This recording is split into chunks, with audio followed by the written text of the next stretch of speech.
Assalamualaikum warahmatullahi ta'ala wabarakatuh. Bertemu lagi dengan saya Cak Korib, host podcast Bawaslu Kabupaten Probolinggo. Kali ini saya akan berbincang dengan seorang penyelenggara pemilu yang masih sangat muda. Dan walaupun masih muda, tetapi pengalamannya di dalam kepemiluan sangat luar biasa. Nah, ini kita ingin bincang-bincang tentang banyak hal, tentunya terkaitan dengan informasi terkait dengan kepemiluan. Tidak lepas dari amanah Bawaslu untuk melakukan peningkatan pengembangan pengawasan pemilu partisipatif bagi masyarakat, terutama di seluruh Kabupaten Probolinggo. Sahabat Bawaslu, penyelenggara pemilu muda ini adalah salah satu komisioner KPU Kabupaten Probolinggo yang masih muda. Kalau di jajaran pimpinan Bawaslu KPU Kabupaten Probolinggo itu adalah beliau paling muda ya. Oleh karena itu perlu kami ketahui banyak hal tentang profil beliau, dan tentu juga kita akan tanya tentang apa sih sebenarnya divisi beliau ini dan apa tugas beliau di dalam jajaran pimpinan KPU Kabupaten Probolinggo. Oke, mari kita simak. Assalamualaikum warahmatullahi wabarakatuh, Mas. Waalaikumsalam warahmatullahi wabarakatuh. Aan, kalau kita panggil nama kerennya itu Gus Aan. Gus Aan. Okay. Siapa sih sebenarnya nama lengkap dari Gus Aan? Nama lengkapnya Iya. Agus Haryanto Andinata. Agus Haryanto Andinata. Andinata. Jadi Gusnya itu dari mana, Gus? Gusnya Gus. ini? Agus. Bukan keturunan kiai yang atau gimana? Kebetulan abah saya kan Kiai Haji Samsul Arifin. Tapi bukan Samsul Arifin Situbondo. Ini Samsul Arifin Bucor. Astagfirullah, tapi tidak apa-apa kan, namanya juga kiai, apa istilahnya kalau dalam bahasa Madura itu kiai langgaran. Nah, Gus namanya. Ya itu, tetapi itu sangat luar biasa karena penghargaan terhadap kiai langgaran dalam arti bahasa Madura itu luar biasa. Beliau membuat kita mengerti, memahami, dan bisa membaca Al-Quran dengan sangat fasih. Itu kan dari beliau. Iya, iya. Jadi tidak salah ya kita panggil Gus Aan ya. Iya. Mantap. Baik, Gus Aan. Saya tahu Gus Aan sekarang tadi sebenarnya kan saya mampir ke Bawaslu Kabupaten Probolinggo tanpa sengaja ini ya, jadi kita sekalian aja nih, betulan tokoh muda ini Kabupaten Probolinggo. Nah, jadi langsung saya istilahnya dapuk ya untuk bisa jadi duduk di kursi narasumber kami. Kursi panas. Iya. Tapi nggak panas kalau di sini ada AC maksudnya. Nah, ini ya Mas Agus, saya ingin tahu nih sebelum mengorek-ngorek tentang peran daripada tugas Mas Gus Aan ini terkait dengan nanti koordinasinya nanti dijelaskan. Saya ingin tanya dulu tentang profilnya ini Mas ya, atau Gus Aan, tentang profilnya Gus Aan ini. Dulu setahu saya kita lihat di Facebooknya itu banyak profil-profil atau foto-foto kepramukaan. Kemudian setelah itu pernah itu saya lihat di PPK atau di penyelenggara pemilu tahun berapa nggak tahu. Tolong diceritakan ini Mas, karena ini akan membuat sahabat Bawaslu yang mendengarkan dan melihat ini akan jadi bisa inspirasi ini, mungkin seperti itu. Monggo, silakan. Baik, Assalamualaikum warahmatullahi wabarakatuh. Sahabat Bawaslu semuanya, terima kasih atas waktu yang diberikan oleh sahabat Fatul Qorib. Suatu istilahnya keistimewaan bagi saya bisa hadir di sini, bisa tampil dalam podcastnya Bawaslu. Istimewa sekali. Semoga kedepannya KPU juga bisa meniru seperti ini. Amin. Baik, nama saya lengkapnya Agus Haryanto Andinata. Ya. Kalau dulu panggilan kerennya adalah Anggun, Mas. Anggun? Iya. Anggun Gerida? Iya. Base? Nah, Bukan. Anggun itu katanya anak gunung. Wah, istilah baru. Ini terlahir di pojok selatan perbatasan antara Kabupaten Probolinggo dengan Jember dan Lumajang. Ya. Jadi seorang anak gunung yang mempunyai angan-angan cita-cita tinggi merubah, dalam tanda kutip, desa saya itu terkenal dengan desa penyamur, Mas. Apa itu penyamur? Sarang penyamurnya banyak rampok, banyak apa segala macam itu. Oh gitu. Tapi saya memberikan contoh bagi generasi muda selanjutnya bahwasanya meskipun dari gunung kita bisa untuk membuktikan kalau kita itu dengan ilmu akan mendapatkan segala sesuatunya. Kan sudah dijelaskan di Al-Qur'an. Illahul ladzina amanu minkum wal ladzina utul ilma darajat. Alhamdulillah dengan ilmu bisa merubah segalanya. Iya. Saya waktu masih kecil, angan-angan pikiran tidak ada seperti ini. Cuman berpikir di saat kita lewat ke kota, melihat kayak bangunan-bangunan besar, ada orang naik mobil plat merah, di dalam hati berdoa sambil berselawat. Semoga suatu saat saya bisa seperti itu. Gitu, Mas. Mantap. Wah, kemudian by the way sampai saat ini sudah menjadi komisioner KPU, banyak orang yang menginginkannya dan kesuksesan itu ada pada diri seorang muda Mas Gus Aan ini. Nah, singkat ceritanya itu dari kenapa kok bisa sampai bertengger di jadi pimpinan KPU? Baik. Ceritanya ini. Ya dari awal memang ya restu orang tua lah, doa itu selalu mengiringi kita. Saya di bagian penyelenggaraan pemiluan memang berangkatnya dari titik terbawah. Oh gitu. Dulu pernah menjadi 2004 itu mutarlim, Mas, panitia pemutahiran data pemilih 2004 ya. 2004. Habis itu ada pemilu lagi 2007, 2008 itu jadi KPPS, naik derajat sedikit KPPS. Ya, terus Setelah itu 2012, 2009 ya, 2008-2009 itu ada pemilu lagi, itu sudah naik pangkat menjadi PPS.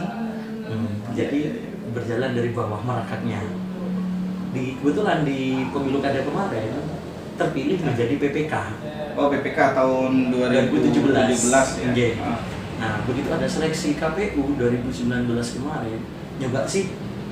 Dalam artian bukan pengen jadi sebenarnya, mencari pengalaman baru. Betul. Sejauh mana otomatis juga perekrutannya sangat menarik. Ya. Secara terbuka, CAT dan segala macam. Nyoba sih katanya, nyoba pengalaman, ilmu yang saya dapatkan dari bawah apakah bisa di sini. Alhamdulillah dengan izin Allah dan juga restu orang tua, doa istri tercinta bisa mendapat duduk di tempat ini. Dan pada akhirnya berdampingan dengan teman-teman yang lain ya. Bahkan sudah salah satunya itu pernah jadi anggota Bawaslu dan ikut juga. Mas Aan luar biasa. Saya lihat dan saya tadi amati pengalamannya memang benar-benar berjenjang ya sebagai penyelenggara pemilu dari titik terbawah kemudian berproses sampai saat ini, luar biasa pengalamannya.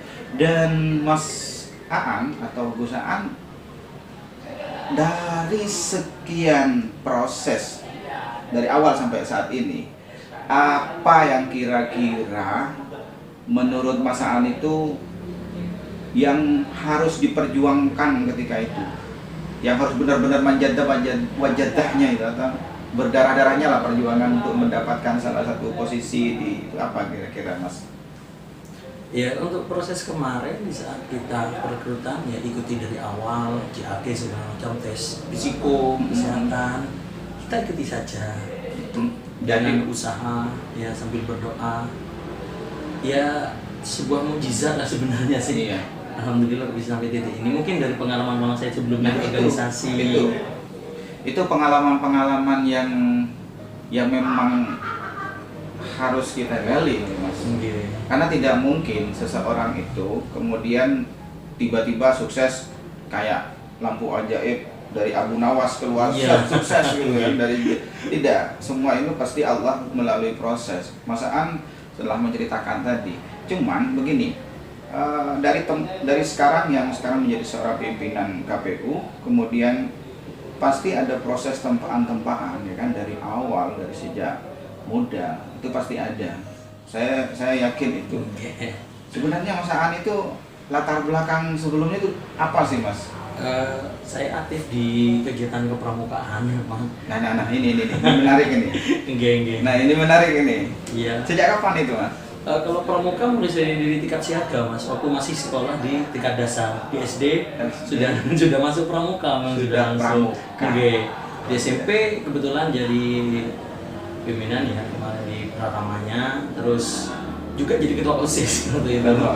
Oke. Jadi organisasi sudah dari awal. Ya, SLTA-nya? SLTA juga Masih aktif di masih aktif pramuka sama PMR. Gitu. Oh gitu ya.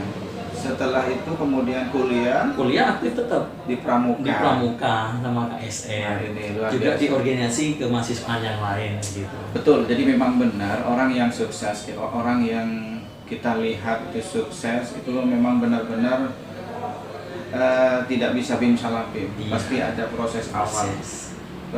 Perjuangan yang luar biasa, semangat yang luar. Nah, semangat ini yang tidak ada dapat. Salah satunya semangat yang didapat itu dari kegiatan kepramukaan sahabat Bawaslu sekalian. Ini sudah kita dapat poinnya itu. Iya. Nah, ini mantap sekali, proses yang luar biasa dari nol, kemudian dari bawah menempa semangat, menempa motivasi dari kegiatan kepramukaan, aktif di kegiatan organisasi, mengikuti proses sebagai penyelenggara dari bawah, menata terus sampai wajar kalau sukses seperti saat ini. Luar biasa, tepuk tangan untuk Mas Am. Nah, sahabat Bawaslu, oke, kita sudah menggali profil daripada beliau. Sekarang kita coba tanya. Sekarang tentang jabatan beliau dan tugas beliau ya. Mas Aan atau Gus Aan, sekarang di pimpinan KPU sebagai apa nih? Cerita divisi apa tugasnya gitu. Kebetulan alhamdulillah saya didapuk waktu kemarin setelah ditetapkan dilantik Ya. kita pleno berlima dan kebetulan untuk divisi teknis penyelenggaraan karena sebagai jantungnya pemilu gitu ya? saya langsung terpilih di divisi teknis penyelenggaraan. Iya. Banyak tugasnya mas. Saya rasa waktu itu divisi teknis katanya karena memang saya yang berangkat dari PPK karena estafetnya jelas. Ini saya dilantik di KPU itu 14 hari sebelum pelaksanaan pemilu. 14 hari sebelum pelaksanaan pemilu. Bayangkan bagaimana persiapannya. Itu benar-benar harus berlari kencang mas. Berlari sambil belajar. Iya. Langsung persenelang bukan satu lagi, persenelang 4 ya. Tapi lumayan, alhamdulillah penyelenggaraan pemilu secara keseluruhan alhamdulillah sukses ya. Berkat kita kerjasama dengan baik dengan segala stakeholder, KPU, Bawaslu Kabupaten Probolinggo, pemerintah dan peserta pemilu itu luar biasa. Dan ini mas, saya ingin tanya, kemarin kan ada di masa pemilu itu ada anggota legislatif yang sudah dilantik kemudian berdasarkan syarat dia harus diberhentikan. Nah, ini kan harus bersinggungan dengan ini ya KPU untuk melakukan PAW ya. Iya. Nah, PAW kemarin dari anggota dari DPRD Kabupaten, istilahnya nanti cerita ya bagaimana ini, apakah dari DPR mengajukan kepada KPU untuk data PAW-nya itu gimana ini terkait dengan PAW versi KPU. Alhamdulillah. Kemarin kita punya gawe. KPU melaksanakan proses PAW anggota DPRD Kabupaten Probolinggo dari fraksi Partai A. Betul. Kasusnya memang bukan UPAL. Kalau UPAL katanya uang palsu, tapi ini IPAL. IPAL. Kasusnya IPAL, paham ya. Prosesnya itu adalah kita tetap memegang teguh apa yang disampaikan di dalam PKPU 6 2019. Iya. Nah, itu sama-sama dengan Undang-Undang MD3. Nah, iya. Prosedural yang disampaikan apabila seorang DPRD sudah ingkrah proses hukum diberhentikan oleh partai atau dalam keadaan meninggal dunia, maka akan dilaksanakan proses PAW. Nah, siapa yang berhak? Ini yang mendadak-dadaknya. Katanya, kok enak ya, langsung gantinya siapa? Masyarakat belum paham. Nah, kami sampaikan di sini bahwa yang berhak berdasarkan PKPU 6 2019 bahwa adalah peraih suara terbanyak kedua setelah calon yang diberhentikan itu. Jadi mohon maaf, sempat ada beredar di luar menyampaikan katanya boleh diganti dari partai lain. Oh no, enggak itu tidak sesuai kalau itu Tidak dengan sesuai. PKPU dan MD3 ya. Iya. Yang betul tadi adalah oleh partai yang bersangkutan di dapil bersangkutan nomor 2 dari yang diberhentikan. Peraih suara terbanyak nomor 2 dari yang diberhentikan tadi, Iya, gitu ya. Apabila nomor 2, urut 2, 3, 4, 5, 6 dan selanjutnya seandainya diberhentikan atau meninggal semuanya, itu dari dapil yang terdekat dari wilayah tersebut. Begitu. Oke. Nah, setelah ini Mas, setelah di PAW, apa yang dilakukan? Apa maksudnya Prosesnya. Prosesnya Oke. itu gimana Mas? Prosesnya pertama kita adalah menunggu surat dari pimpinan dewan. Dewan bersurat ke KPU meminta data cross check siapakah calon pengganti PAW tersebut. Setelah menerima surat dari pimpinan dewan, kita punya jatah waktu 5 hari sebagai KPU untuk meng-cross check. Iya, iya. Nah, untuk permintaan katanya kemarin cepat data, diminta data segala macam, profil segala macam, nggak ada. Nggak ada ya? Nggak ada. Itu tugasnya si hoak namanya. Iya. Nah, jadi KPU tugasnya hanya itu aja, mengecek suara sah berapa calon penggantinya PAW selanjutnya. Iya. Nah, sudah kita cross check, kita bawa ke pleno. Pleno komisioner menyerahkan bahwa nama si B layak untuk dijadikan PAW calon si A yang diberhentikan. Kita berbalik surat, membalas surat dari pimpinan dewan, itu baru sudah diproses seperti itu. Jadi untuk katanya kita minta SKCK segala macam nggak ada ya, nggak ada. Sekwan itu mungkin. Iya betul, prosedurnya sampai di situ ya. Jadi dari data menerima surat dari pimpinan dewan, kemudian dicari, kemudian sesuai dengan data yang sah, kemudian dilakukan pleno sesuai dengan data juga pemenang terbanyak nomor 2 yang itu, kemudian diplenokan, baru kemudian diserahkan kepada pimpinan dewan. Oh itu ya, luar biasa sahabat Bawaslu, kita sudah mendapatkan informasi pencerahan dari salah satu pimpinan KPU tentang bagaimana PAW di ranah KPU Kabupaten Probolinggo, dan yang baru-baru ini kemudian pernah terjadi di Kabupaten Probolinggo.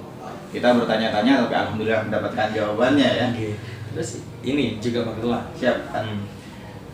PAW bukan seperti memudah membalikkan telapak tangan. Iya.